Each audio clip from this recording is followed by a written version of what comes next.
Isang high-value individual ang naaresto ng mga operatiba ng Batu Municipal Police Station sa ikinasang buy-bust operation sa Zone 7, Barangay San Vicente, Batu, Camarines Sur, dakong alas 4:30 ng madaling araw noong Hulyo 26, taong kasalukuyan.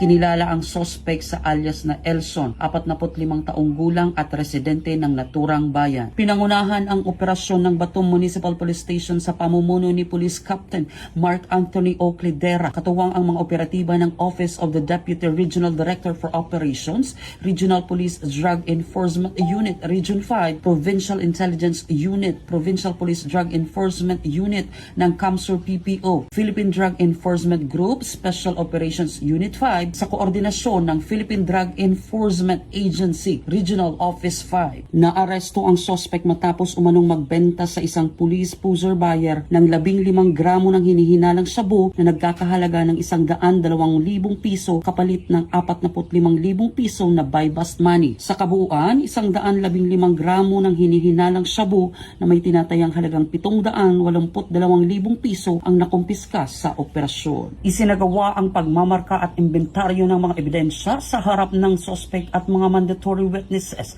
Matapos ipabatid ang kanyang mga karapatang konstitusyonal, dinala siya sa Batu MPS para sa dokumentasyon at pagsampa ng kasong paglabag sa Republic Act number 9165.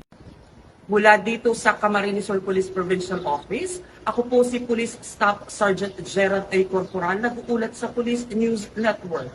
Bagong PNP para sa bagong Pilipinas, serbisyong mabilis, tapat at nararamdaman.